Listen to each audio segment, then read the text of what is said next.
क्या राफेल के बहाने फ्रांस भारत को बहला रहा है या सच में बदलते भारत को पहचान चुका है?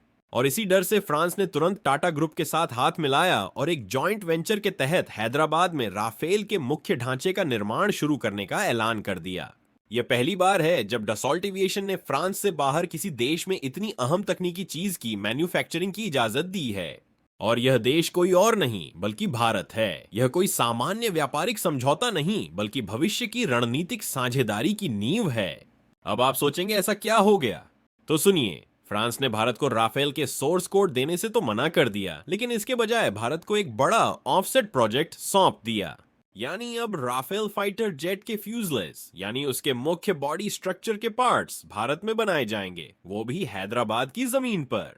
अब सवाल उठता है, फ्रांस को अचानक भारत से इतनी मोहब्बत क्यों हो गई? क्या यह भारत के बढ़ते कद का असर है या फिर बाजार में रूस और अमेरिका की बढ़ती मौजूदगी का डर?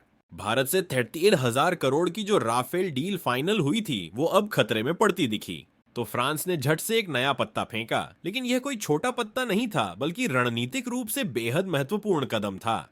अब आप सोचेंगे ऐसा क्या हो गया? तो सुनिए, फ्रांस ने भारत को राफेल के सोर्स कोड देने से तो मना कर दिया, लेकिन इसके बजाय भारत को एक बड़ा ऑफसेट प्रोजेक्ट सौंप दिया। यानी अब राफेल फाइटर जेट के फ्यूजलेस यानी उसके मुख्य बॉडी स्ट्रक्चर के पार्ट्स भारत में बनाए जाएंगे, वो भी हैदराबाद की जमीन पर। यह पहली बार है जब डसॉल्ट एविएशन ने फ्रांस से बाहर किसी देश में इतनी अहम तकनीकी चीज की मैन्युफैक्चरिंग की इजाजत दी है। और यह देश कोई और नहीं बल्कि भारत है। यह कोई सामान्य व्यापारिक समझौता नहीं बल्कि भविष्य की रणनीतिक साझेदारी की नींव है। अब सवाल उठता है, फ्रांस को अचानक भारत से इतनी मोहब्बत क्यों हो गई? क्या यह भारत के बढ़ते कद का असर है या फिर बाजार में रूस और अमेरिका की बढ़ती मौजूदगी का डर? असल में भारत ने फ्रांस से यह कहा था कि अगर हमें राफेल की टेक्नोलॉजी पूरी नहीं मिलेगी तो हम अमेरिका के F-35 या रूस के सुखोई 57 जैसे विकल्पों पर गंभीरता से विचार करेंगे। और फिर क्या था, रूस ने फुल टेक्नोलॉजी ट्रांसफर और सोर्स कोड के साथ Su-57 की डील ऑफर कर दी। वहीं अमेरिका ने अपने F-35 जेट्स को भारत के मेक इन इंडिया मॉडल के तहत बेचने की बात छेड़ दी। अब फ्रांस को समझ आ गया कि भारत अब पुराना ग्राहक नहीं रहा, यह नया भारत है जो टेक्नोलॉजी का खरीदार नहीं निर्माता बनना चाहता है। और इसी डर से फ्रांस ने तुरंत टाटा ग्रुप के साथ हाथ मिलाया और एक जॉइंट वेंचर के तहत हैदराबाद में राफेल के मुख्य ढांचे का निर्माण शुरू करने का ऐलान कर दिया। अब यह समझना जरूरी है कि फ्यूजलेज का मतलब क्या होता है। यह उस हड्डी की तरह होता है जिस पर पूरा फाइटर जेट खड़ा होता है। इसमें पायलट का कॉकपिट, हथियार प्रणाली, रडार और फ्यूल टैंक तक शामिल होते हैं। यानी फ्रांस ने अब भारत को राफेल की रीढ़ बनाने का अधिकार दे दिया है।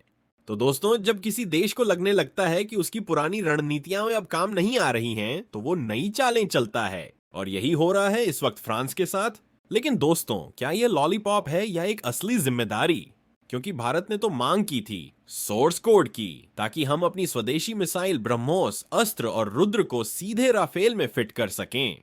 लेकिन फ्रांस ने साफ मना कर दिया। शायद उन्हें डर है कि भारत कल को पूरी टेक्नोलॉजी को डीकोड करके खुद का लड़ाकू विमान बना डालेगा।